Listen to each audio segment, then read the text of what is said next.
This is Fallout 4: The Plagued Lands. In this world, nearly everyone is dead and roaming the lands as a hungry abomination. Feral ghouls have taken over the world.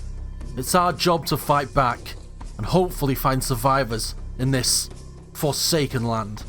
In the Plagued Lands, places where people used to gather are filled with slathering feral ghouls with a desire for flesh and blood.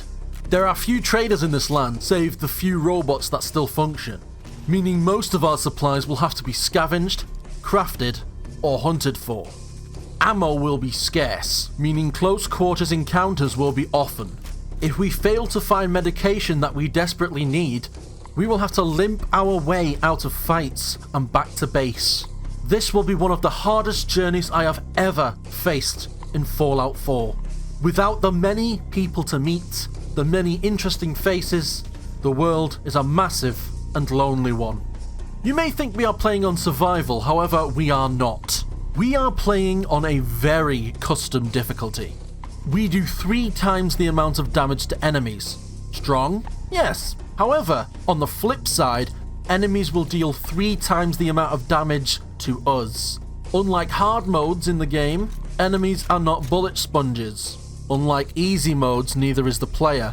With over 250 mods to balance enemies, balance ourselves, change visuals, add weapons, armor and items, and change the game in a big way, this will truly be an epic experience. We play as a man named Ryan Lancaster. Born prior to the bombs, he was cryogenically frozen like the other residents of Sanctuary Hills. Unlike the residents, however, he did not live in Sanctuary Hills, and indeed was not on the list for Vault 111, disguising himself as a resident who wasn't present at the time of Vault entry. Waking up to the sight of faulty pods, a deceased woman shot in the head, hopes were fading. He tried to release the pods with no success. Thoughts of being the only one left alive appeared in his head, until he spotted a pod. Open, across from the woman, with nobody inside. Hope flickered in his head. If one person survived, maybe it wasn't the case. Maybe there were others out there. He tried to scrounge for supplies, but the vault was picked clean. He found nothing, not even a screwdriver.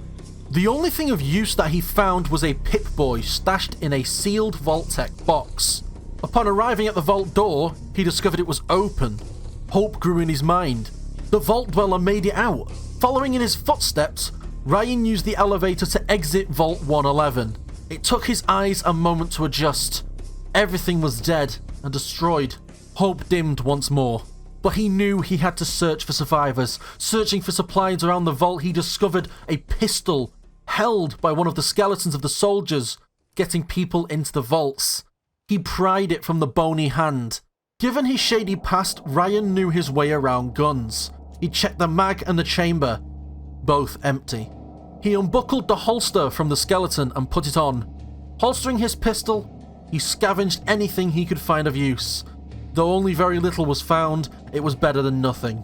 He prepared to journey down the hill and heard something that chilled him to the very bone. A raspy, gurgled shriek.